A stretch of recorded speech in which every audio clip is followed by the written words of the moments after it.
Get your black hands off that chair. Richard Cole grabbed the man's shoulder and shoved him sideways. The champagne glass hit the marble floor. Vanessa wrinkled her nose. Disgusting. He reeks. Like garbage left in the sun. The man steadied himself. Quiet. I was invited to this table. Invited? Richard laughed. Who invites trash to a gala? You should be parking cars outside, not touching our silverware. Vanessa waved at security. Get this thing out of the VIP section. He's contaminating the air. Please, I have my invitation, right? Shut your mouth! Richard pushed him again, harder. Animals don't talk at this table. The black man straightened his jacket, picked up his broken glass, and walked away in silence. Not one person in that ballroom could have imagined what was about to happen next. 3 hours before the champagne glass shattered on that marble floor, Miles Turner stood in front of his bathroom mirror in a one-bedroom apartment in Harlem. He adjusted a navy suit he'd owned for 6 years. No designer label, no pocket square, just clean lines and a watch his mother gave him before she died. A simple Timex with a scratched face and a leather band worn soft from years of night shifts. His mother, Dorothy Turner, had worked as a night shift nurse at Baltimore General for 27 years. She raised Miles alone. No child support, no safety net. Just double shifts and a kitchen table where she taught him to read financial statements from the newspaper, while other kids played outside. Miles didn't go to an Ivy League school. He didn't have a trust fund or a family name that opened doors. He went to a state college on a partial scholarship, graduated with a degree in finance, and spent his first 5 years out of school sleeping on a fold-out couch in his cousin's living room while he studied for his CFA exams. He failed twice, passed on the third try. By 30, he'd launched Turner Capital with $40,000, everything he'd saved over 7 years of 16-hour days at a mid-tier brokerage firm. No investors believed in him at first. A black man from Baltimore with no pedigree, no connections, no country club membership.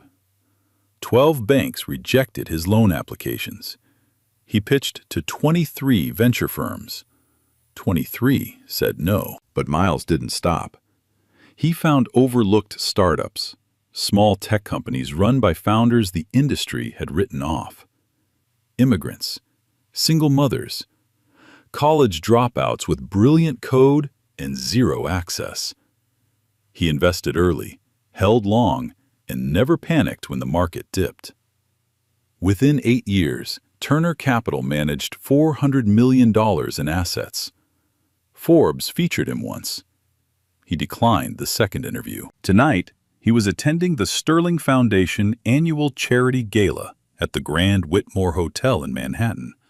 500 guests, black tie, the kind of event where senators shook hands with hedge fund managers over shrimp cocktails and performative philanthropy. Miles had been invited because he was the platinum sponsor. His name was printed on the program, listed on the seating chart, and engraved on a crystal plaque backstage that would be presented later that evening. But none of the guests at Table 1 knew that yet. The Grand Whitmore's ballroom was a cathedral of excess. 14 crystal chandeliers hung from a ceiling painted with gold leaf. The carpet was so thick it swallowed the sound of footsteps.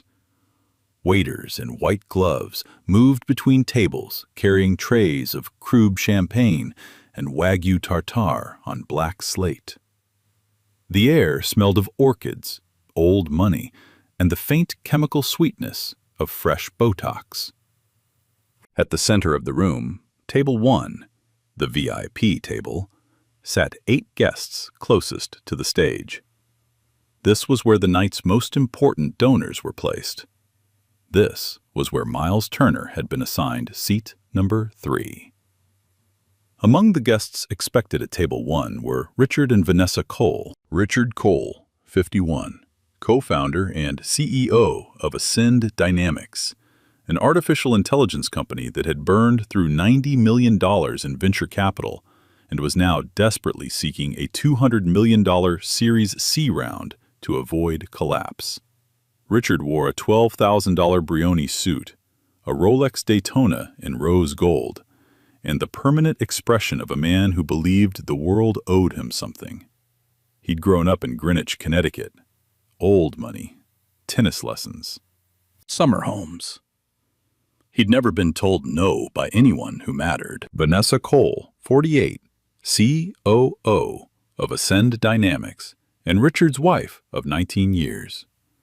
She wore a custom Valentino gown, emerald diamond earrings worth more than most people's cars, and a smile that could freeze champagne.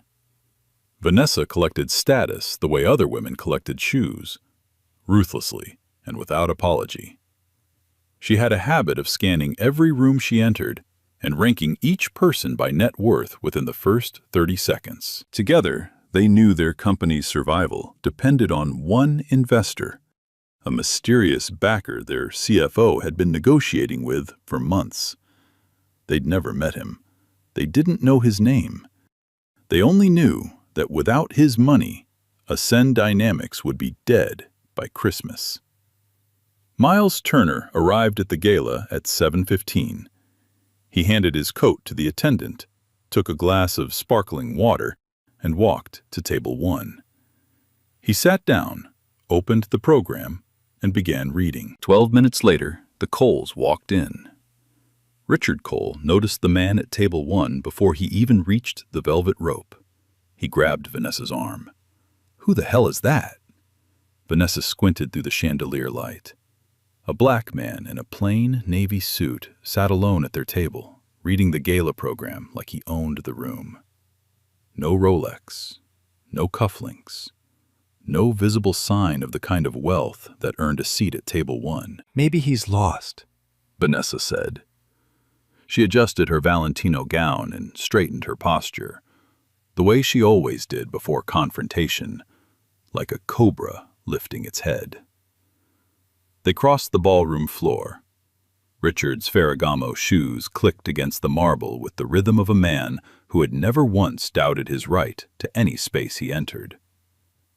Vanessa walked half a step behind, already scanning the man the way a health inspector scans a kitchen, looking for violations. Miles looked up as they approached. He smiled politely. "Good evening."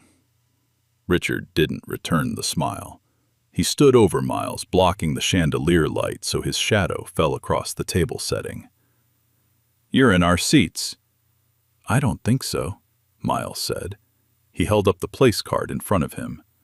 "Seat 3, Miles Turner." Richard didn't look at the card. He looked at the suit, the off-brand tie, the Timex watch. He made his calculation in under 2 seconds. "I don't know who gave you that card, but this table is for principal donors, people who actually fund this event." He leaned in closer, close enough that Miles could smell the bourbon on his breath.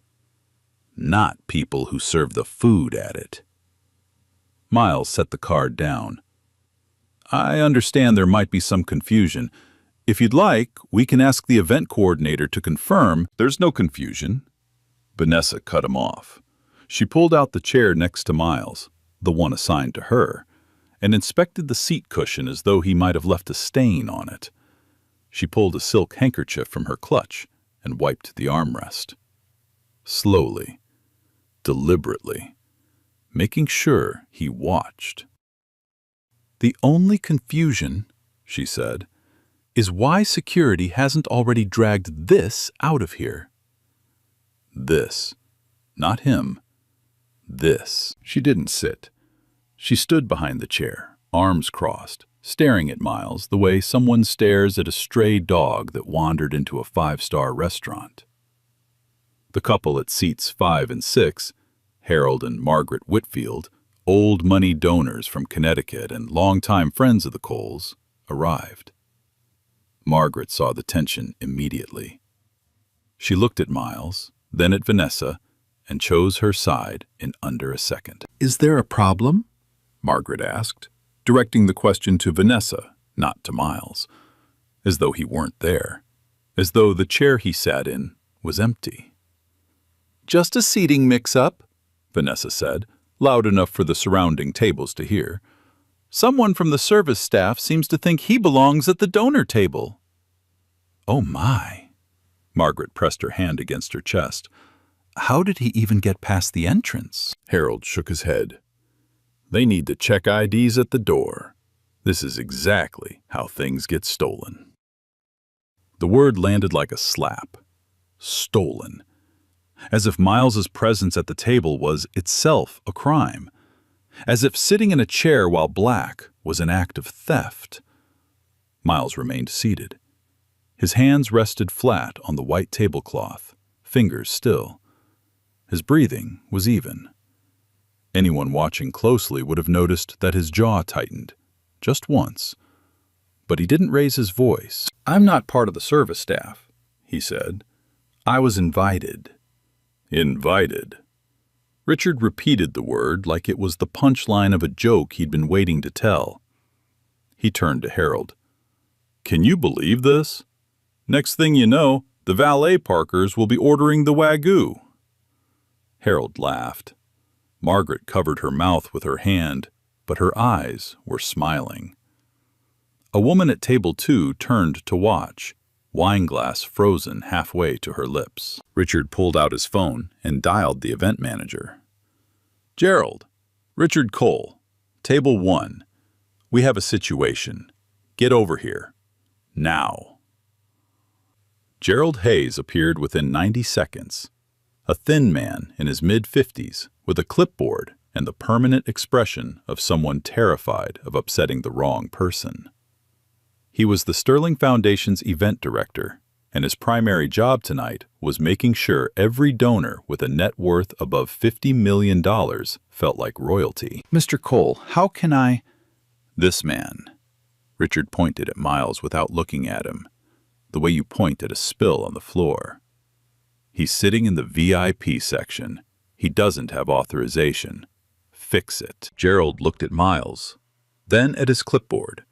His finger traced the seating chart. His face changed. A flicker of recognition, something close to alarm. But Richard didn't notice because Richard wasn't watching Gerald's face.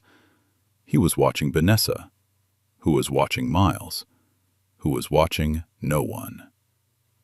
"Mr. Cole, I believe there may be a—" "Gerald." Richard's voice dropped, low, controlled. The voice of a man who had fired 17 employees in a single afternoon and slept like a baby that night. "I've donated $300,000 to this foundation over the past 4 years. 300,000. I'm not asking you to check a clipboard. I'm telling you to handle this. Right now." Gerald swallowed. The clipboard trembled in his hands. He looked at Miles with an expression that said everything. "I know who you are. I know this is wrong, but I cannot afford to lose this job."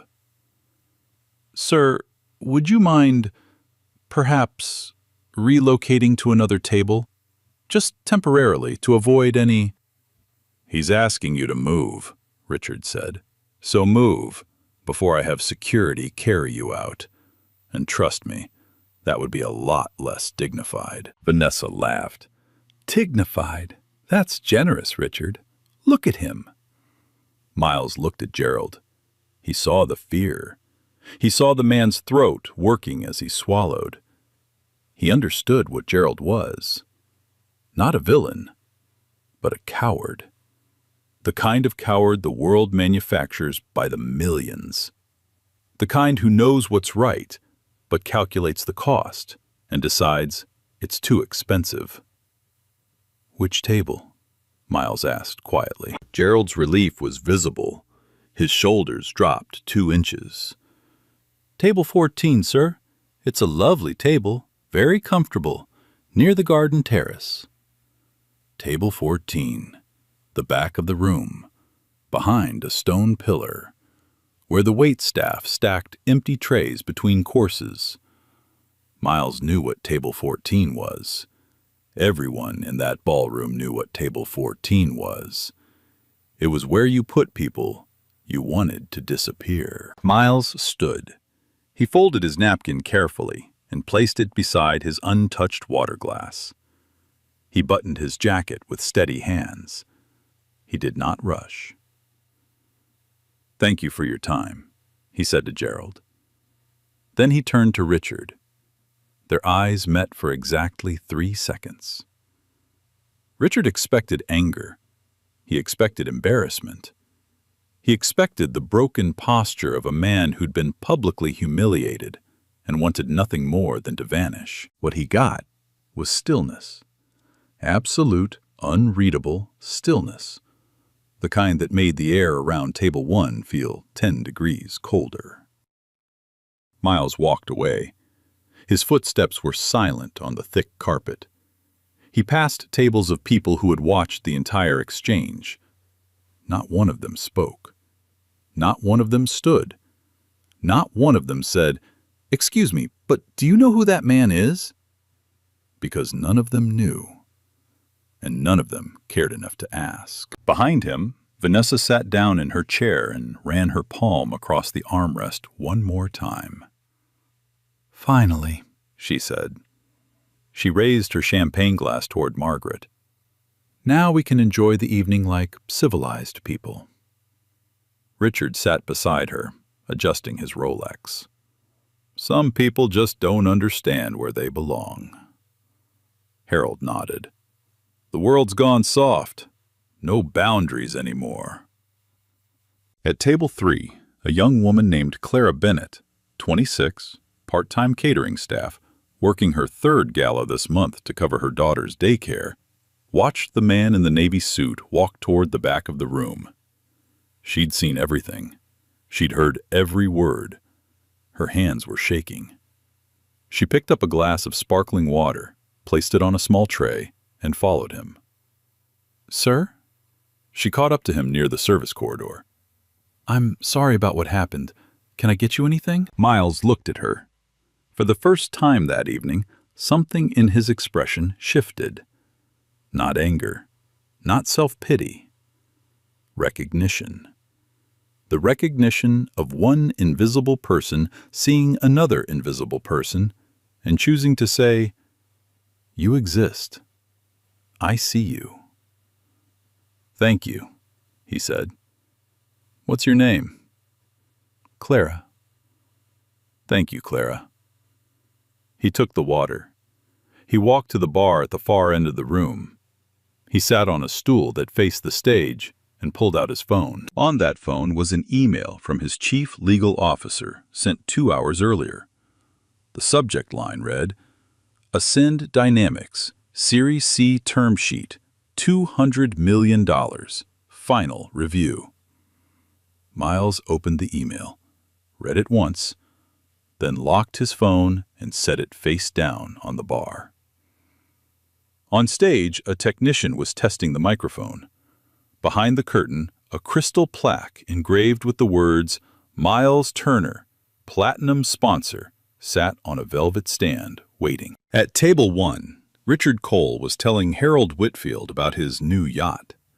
Vanessa was showing Margaret photos from Monaco. None of them looked toward the bar. None of them saw what was coming. Miles sat at the bar with his back straight and his water untouched. He could hear them. The whole room could hear them. Richard Cole's voice carried the way only the voices of entitled men do.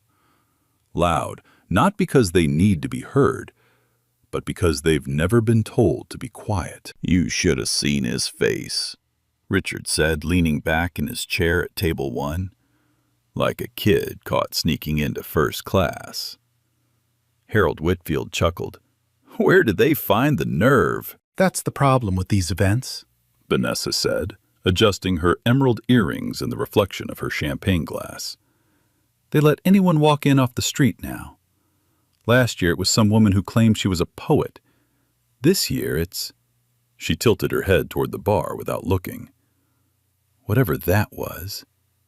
Margaret leaned forward. Did he actually argue with you? He tried. Richard smirked. Said he was invited. Can you imagine? I half expected him to pull out a food stamp. The table erupted. Not laughter. Performance. The sound of people confirming to each other that they are right and someone else is less. 40 feet away, Miles heard every syllable. He didn't turn around. He lifted the glass of water Clara had brought him and took a single sip. His hand was steady. His pulse was not. At table 2, a tech investor named Bradley Saunders, CEO of Pinnacle Ventures, and a man who had built his career on reading rooms, watched Richard Cole with narrowed eyes. He didn't know Miles, but he knew arrogance when he saw it, and he knew that arrogance at a charity gala was the kind of stupidity that left scars. He pulled out his phone and began recording. Not conspicuously, just his phone resting flat on the table, camera facing table 1, screen dimmed. Back at table 1, Vanessa was not finished. You know what really bothers me? She set her champagne down and lowered her voice. But not enough. Not nearly enough. It's the entitlement. These people see a ballroom and they think proximity is the same as belonging. They put on a suit from Walmart and suddenly they think they're one of us. They'll never be one of us, Harold said. It's not about money. It's about breeding. Richard nodded slowly. Some people are just built for the back of the room. It's in their blood. The words floated through the ballroom like smoke, invisible to those producing it, suffocating to everyone breathing it in. At the bar, Miles's jaw tightened, his knuckles pressed white against the glass. For a moment, just a moment, something flashed behind his eyes. Not rage, something older than rage. Something carved into the bones of every black man who had ever been told, in 1,000 quiet and unquiet ways, that the room he stood in would never be his room. He set the glass down, pulled out his phone, dialed a number. James, he said quietly, pull the Ascend Dynamics term sheet. Don't send the final signature. Hold everything until you hear from me. His chief legal officer paused. Miles, that's a $200 million deal. The board expects confirmation by Monday. What happened? Hold it. He ended the call, locked his phone, set it face down on the bar. The decision took 4 seconds. 4 seconds to freeze $200 million. 4 seconds that would reshape the future of every person at table 1. But none of them knew. None of them were watching the man at the bar. They were watching each other. Mirrors reflecting mirrors, wealth admiring wealth, cruelty congratulating cruelty. On stage, the production crew ran their final checks. The MC, Diane Prescott, a former news anchor with a voice built for galas and graveyards, reviewed her cue cards backstage. The third card read, Platinum Sponsor Introduction, Miles Turner, Turner Capital, Table 1. She frowned. She looked through the curtain slit toward Table 1. 2 couples laughing, no one matching the photo in the press kit. She flagged a stagehand. Where's the platinum sponsor? He should be at table 1. The stagehand shrugged. Gerald moved someone from that table about 20 minutes ago. Diane's expression hardened. Moved the platinum sponsor? She picked up her phone. Back in the ballroom, Vanessa refreshed her lipstick using a compact mirror. I hope the auction is better this year. Last year's artwork was ghastly. Richard checked his phone. An email from his CFO, Nathan Hale, sat unread. Subject: Series C. Urgent. Investor status. He glanced at it, assumed it was routine, swiped it away. He'd read it after the speeches, after the applause, after he'd been photographed at table 1, exactly where he believed he belonged. He didn't open the email. He should have opened the email. Inside it, Nathan Hale had written 7 words that would have changed everything Richard Cole did in the next 10 minutes. The investor is at the gala. Stop. But Richard didn't read it.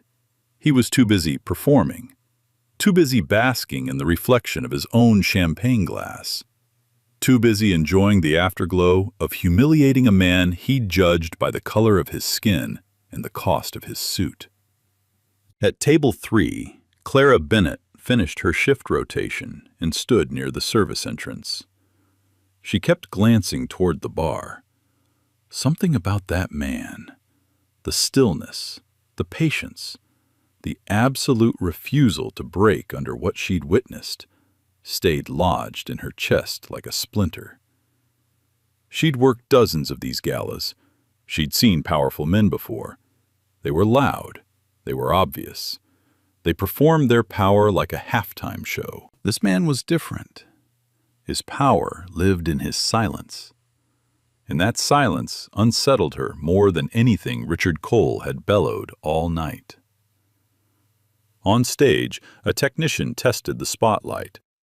The circle of white light swept across the empty podium and held. Behind the curtain, a crystal plaque sat on a velvet stand. The engraving read, "Miles Turner, Platinum Sponsor, the Sterling Foundation." In the ballroom, Richard Cole leaned toward Harold and began telling a story about his new yacht, a 60-foot azimut he'd named the Ascendant. Vanessa was showing Margaret photos from their latest trip to Monaco. Their laughter rose and fell like waves in a swimming pool, contained, shallow, and entirely self-referencing. Not once did either of them look toward the bar. Not once did they notice Bradley Saunders at table 2, phone still recording, capturing every word they said. Not once did they wonder whether the man they'd pushed from their table had a name worth remembering. The house lights dimmed. A hush rolled through the ballroom like a tide pulling back from the shore. Diane Prescott stepped onto the stage. The spotlight found her. 500 faces turned forward. Chairs stopped scraping. Glasses were set down on white tablecloths.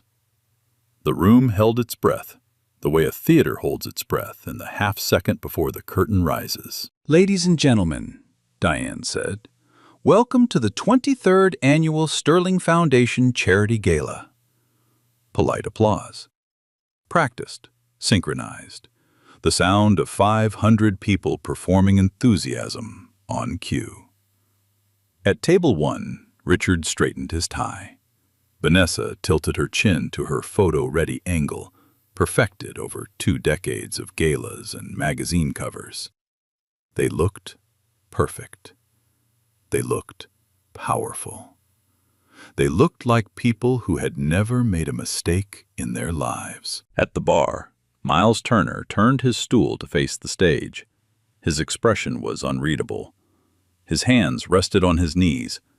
His breathing was slow, measured, patient.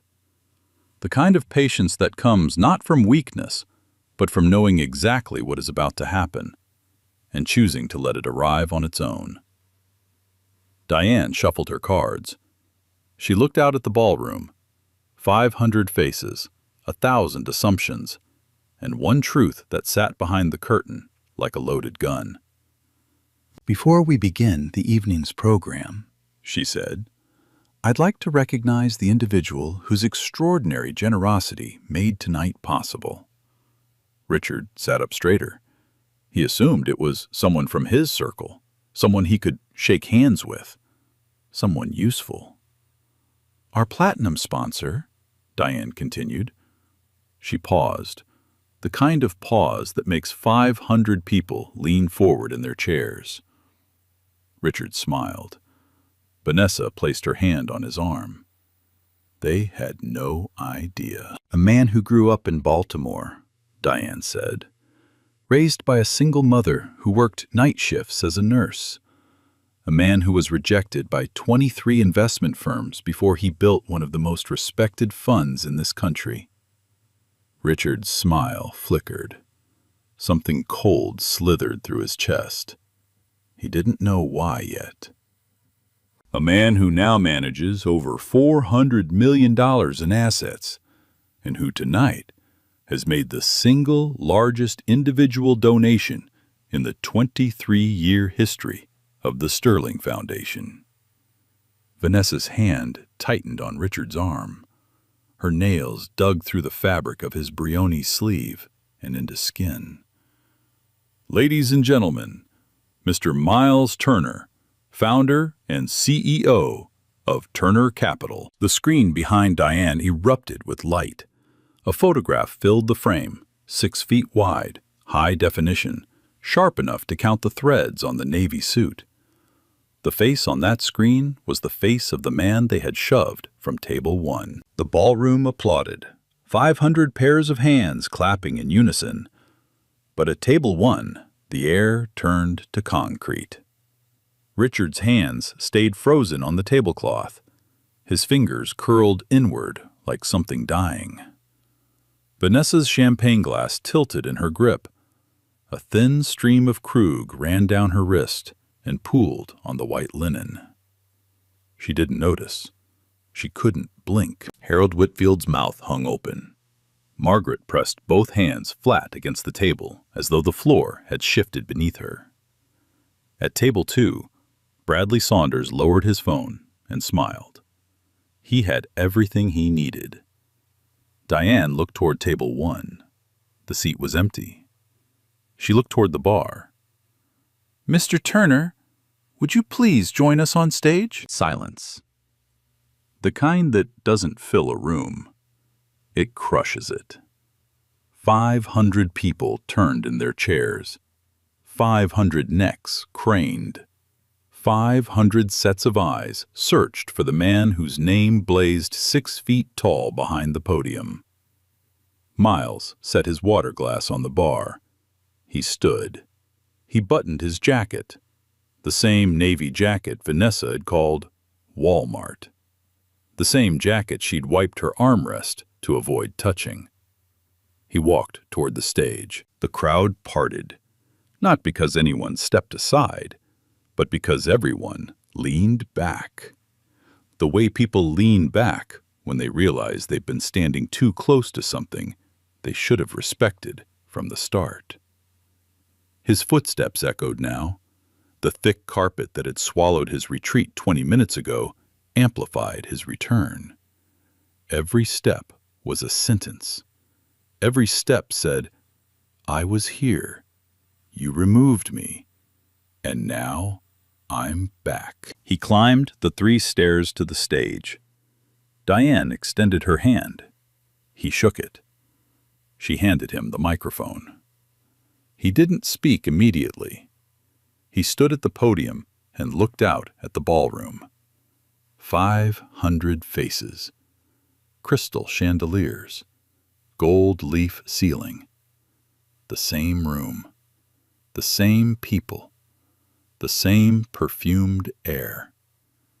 But everything had changed. Thank you, Diane, he said. His voice was calm, measured.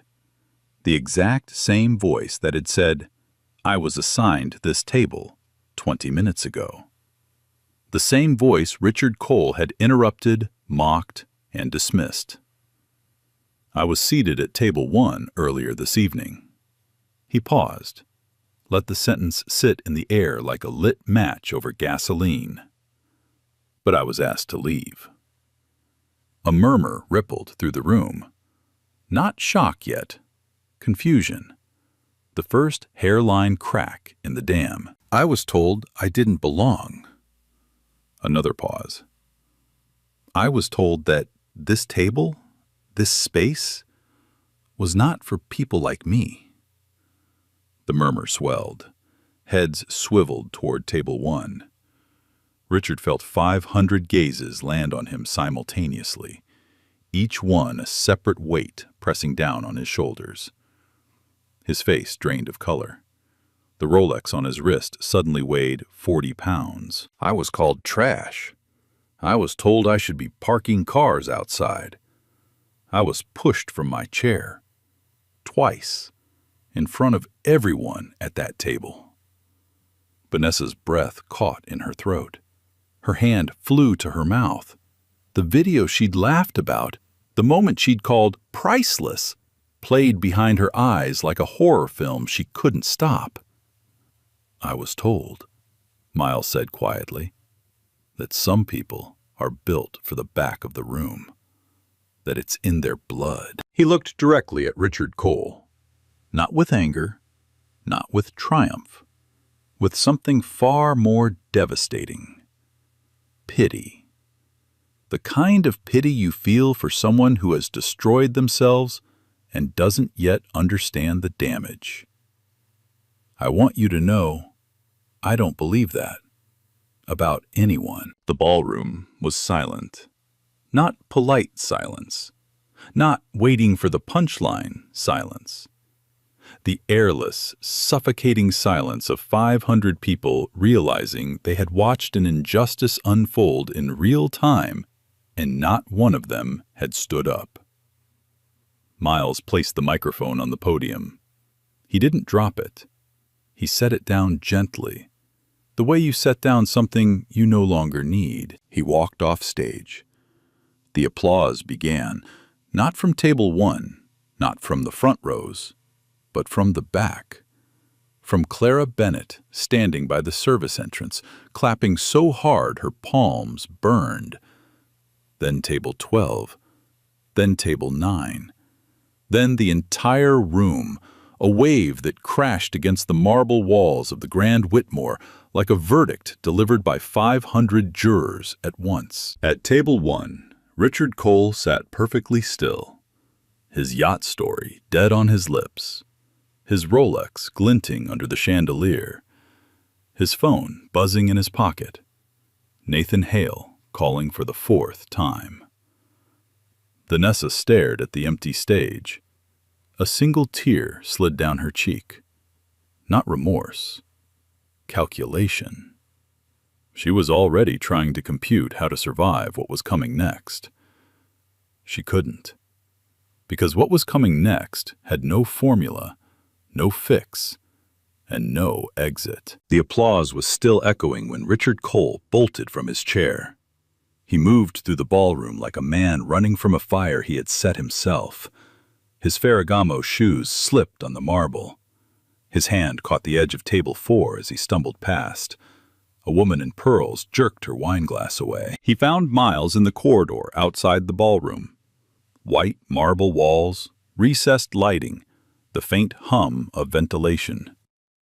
Miles stood with his back to the ballroom doors, typing a message on his phone. "Mr. Turner!" Richard's voice cracked on the second syllable. His face was the color of old candle wax. "Please, there's been a terrible misunderstanding." Miles didn't look up. He finished typing, locked the screen, then raised his eyes. "There was no misunderstanding, Mr. Cole." I didn't know who you were. If I had known... "That's the problem." Miles's voice was level, the kind of quiet that fills a corridor more completely than shouting ever could. "You didn't need to know who I was. You only needed to treat me like a human being. You couldn't do that." Richard's mouth opened and closed. His rehearsed charm, the boardroom handshake, the investor pitch, the golf course close, evaporated like water on a hot skillet. For the first time in 51 years, Richard Cole had absolutely nothing useful to say. Vanessa appeared behind him. Her Valentino gown whispered against the marble floor. Her mascara was intact. She'd reapplied in the hallway mirror. But her hands were shaking.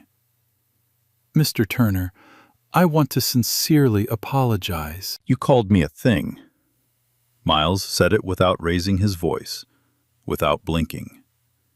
"You told security to remove this thing from the VIP section. You wiped your chair with a handkerchief after I sat in it. You told a room full of people I was contaminating the air.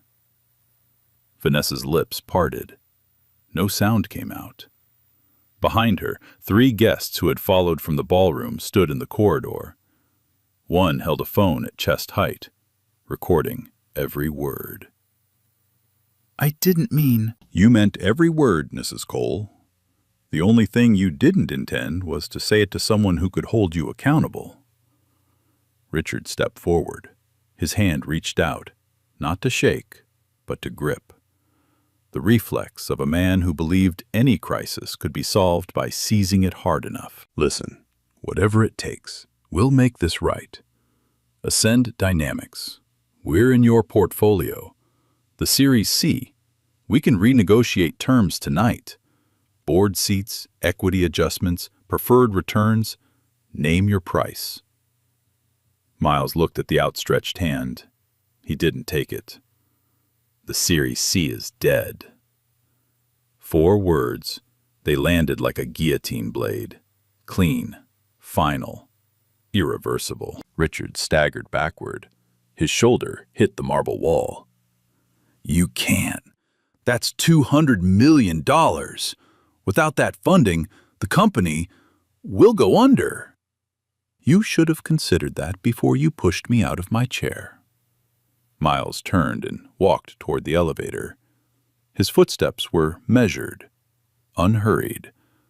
The walk of a man who had made his decision 20 minutes ago and felt no need to explain it further. Gerald Hayes appeared in the corridor, clipboard pressed to his chest like a shield. His face was the color of wet cement. Mr. Cole, I've been instructed by the Sterling Foundation Board to request that you and Mrs. Cole leave the premises, effective immediately. Leave? Vanessa's voice pitched to a frequency that cracked against the marble walls. We donated $300,000 to this foundation. Yes, ma'am, Gerald swallowed. And Mr. Turner donated $1.2 million. Tonight. The number landed on Vanessa like a dropped ceiling. She reached for the wall. Her fingers scraped against cold marble and found nothing to grip. Richard's phone buzzed. He answered with numb fingers. Richard? Nathan Hale's voice was tight, controlled, barely intact. Tell me you didn't do what I think you did. Nathan, listen. It's everywhere. Bradley Saunders posted a video 10 minutes ago. 40,000 views and climbing. Every word you said at that table. CNN Money just called our press line. Richard fumbled his phone open. The hashtag VIP table racism was climbing. 12 minutes old, already number 9 trending in New York. The video showed everything. The pointing, the laughing, the food stamp joke, Harold's line about breeding, Vanessa wiping the armrest, the phrase, built for the back of the room, displayed in white subtitles at the bottom of the screen. The caption read, Tech CEO and wife humiliate black man at charity gala. He was funding their company. Hashtag VIP table racism. Hashtag know your place. 42,000 views. 50. 60. The counter climbed like a fever that no one could break. Richard lowered the phone. He looked at Vanessa. She looked at him. For the first time in 19 years of marriage, neither of them had a single plan. By sunrise, the video had 12 million views. It played on every platform. X, Instagram, TikTok, YouTube, Facebook. Someone had edited it with slow-motion zooms on Vanessa wiping the armrest. Someone else had added subtitles in 14 languages. A remix set Richard's "Built for the Back of the Room" line to a trap beat and racked up 2 million views on its own before breakfast. The morning shows led with it. CNN ran a chyron. Tech CEO humiliates black investor at charity gala. Didn't know he was funding his company. MSNBC replayed the clip 6 times in 1 hour. Fox Business ran a segment titled, "When Privilege Backfires." The New York Times published an op-ed by noon. The VIP table and the myth of meritocracy. Hashtag VIP table racism reached #1 trending in the United States by 9 a.m. By 10, it was global. Hashtag Know Your Place trended alongside it. A third hashtag, hashtag Miles Turner, climbed to #4. At the Ascend Dynamics headquarters in Midtown Manhattan, the damage was already structural.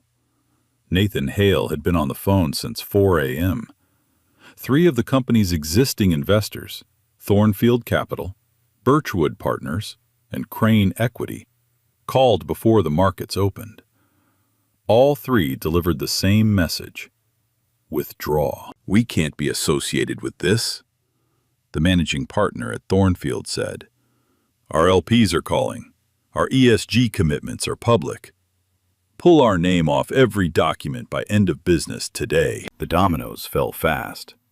By 11 a.m., Ascend Dynamics had lost not only the $200 million Series C from Turner Capital, but an additional $93 million in existing commitments. The company's stock, traded on the NASDAQ under the ticker ASCD, opened down 18%. By the closing bell, it had dropped 41%. $312 million in market value erased in a single trading day. The board of directors convened an emergency session at 2 p.m. 7 members sat around a glass conference table on the 32nd floor. Richard and Vanessa were not invited. They were the agenda. The board chair, a 70-year-old corporate attorney named Eleanor Marsh, opened the meeting with 4 words: "This is beyond repair." The vote was unanimous, 7-0. Richard Cole was removed as CEO. Vanessa Cole was removed as COO. Both were stripped of their board seats. A statement was drafted in language so precise it could have been written by a surgeon. Ascend Dynamics condemns all forms of discrimination. The company has accepted the immediate resignations of its co-founders and will undertake a comprehensive review of its leadership culture. Resignations, not terminations. The board gave them the word as a courtesy. Everyone knew what it meant. Richard received the call at 3:15 p.m. He was sitting in the living room of their Upper East Side townhouse, still wearing the Brioni suit from the night before. He hadn't slept.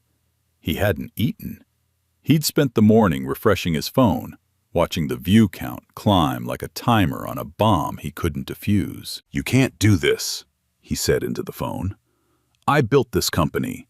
Every line of code, every client, every—" "Richard," Eleanor's voice was flat, final. "You built a company that is now worth $300 million less than it was yesterday because you couldn't treat a black man with basic decency at a dinner table. The board's decision is final. Your equity vesting is frozen. Legal will contact you regarding the separation terms." The line went dead. Vanessa's reckoning came through a different channel. Her Instagram apology, a 3-minute video filmed in their townhouse kitchen, tears carefully applied, voice trembling at rehearsed intervals, went live at 4 p.m. It lasted 47 minutes before the internet dismantled it. "She's crying because she got caught, not because she's sorry," one comment read. 14,000 likes. Notice she never actually says what she did. She just says, "Mistakes were made." Passive voice. Classic. 8,000 likes. The handkerchief. She wiped the chair. I can't get past the handkerchief. 22,000 likes. By evening, the apology video had become its own meme. Someone looped the moment Vanessa dabbed her eye with a tissue next to the footage of her wiping the armrest with a silk handkerchief. The caption? Same energy. It went viral in under an hour. Gerald Hayes was terminated by the Sterling Foundation at 5 p.m. His severance was minimal. His reference letter was non-existent. He had spent 11 years managing galas, donor relations, and seating charts. He had never once refused a request from a major donor. That obedience, the thing he thought was professionalism, turned out to be the thing that ended his career. The legal fallout followed within the week. Miles Turner's attorneys filed a formal complaint with the New York City Commission on Human Rights, citing public humiliation, discriminatory conduct, and forced removal from a ticketed event on the basis of race. The complaint named Richard Cole, Vanessa Cole, and the Sterling Foundation as respondents. Civil rights attorney Denise Calloway, a former federal prosecutor who had spent 20 years litigating discrimination cases, held a press conference on the steps of the commission's office. "What happened to Miles Turner is not an isolated incident," she said. "It is a pattern of assumption, of prejudice, of casual cruelty disguised as social protocol. The only difference is that this time, the man they targeted had the resources to fight back. Most people don't. That's why this case matters." The Sterling Foundation settled within 10 days. The terms were not disclosed, but sources close to the negotiation confirmed a 7-figure payment to a civil rights education fund chosen by Miles, a public apology read by the foundation's board chair at a press event, and the implementation of a mandatory anti-discrimination training program for all staff and volunteers. Richard and Vanessa Cole did not settle. Their attorneys advised them to. They refused. They believed, even now, even after everything, that they could control the narrative, that their money, their connections, their last name could still buy them a way out. It couldn't. The commission ruled against them within 60 days. The fine was substantial. The public record was permanent. And the court of public opinion, the one with no appeals process and no statute of limitations, had already delivered its verdict the night Bradley Saunders pressed record at Table 2. 6 months later, Miles Turner stood at a podium in the Kresge Auditorium at MIT. The room was packed. 400 students, faculty members, and tech executives filled every seat. Cameras lined the back wall. Bloomberg, CNBC, NPR. A banner hung behind the stage. Turner Bridge Fund, launch event. The fund was real. $50 million. Dedicated exclusively to Black and brown founders building technology companies. No pedigree required. No country club membership. No last name that opened doors. Just an idea, a business plan, and the willingness to work harder than anyone thought possible. Miles had built it in 5 months. He'd pulled capital from his own portfolio, recruited 3 co-investors, and hired a team of 12, all people who had been told no by the same institutions that had once told him no. He looked out at the audience. He didn't read from notes. "When I was 24 years old," he said, "I pitched my first business plan to a bank in Baltimore. The loan officer didn't read past the first page. He looked at me, looked at the plan, and said, 'Maybe try something more realistic.'" The room was quiet. I pitched 22 more times after that. 22 more versions of the same answer. No. Not because the plan was bad, because the person holding the plan didn't look like the person they expected to see holding it. He paused, let the words settle. 6 months ago, I was pushed out of a chair at a charity gala. I was told I didn't belong. I was told I should know my place. He looked down at the podium, then back up. I know my place. It's right here, building the table that nobody built for me. The applause shook the room.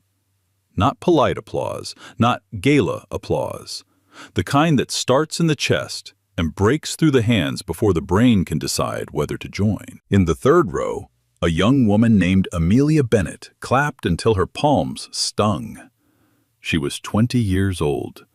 Her mother, Clara, sat beside her, wearing a dress she'd bought with her own money, not borrowed, not gifted.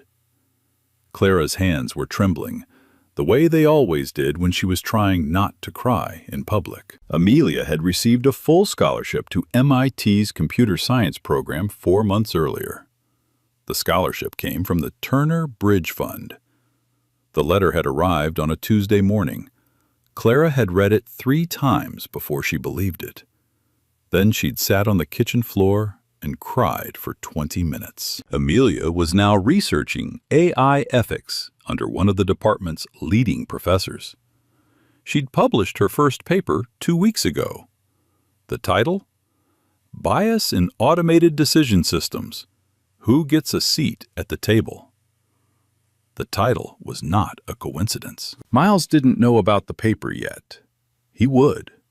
And when he read it, he would sit at his desk in his Harlem apartment, the same one bedroom he'd never bothered to leave, and he would hold the Timex watch his mother had given him and think about a woman who worked night shifts so her son could read the financial section of a newspaper at a kitchen table in Baltimore. Some people build empires to be seen. Miles Turner built his so that other people wouldn't be invisible. Richard and Vanessa Cole filed for divorce 3 months after the gala. The townhouse on the Upper East Side sold for $4.1 million, $2 million less than they'd paid. Richard took a consulting position at a mid-tier firm in New Jersey. His name was no longer spoken at industry events. Not with anger.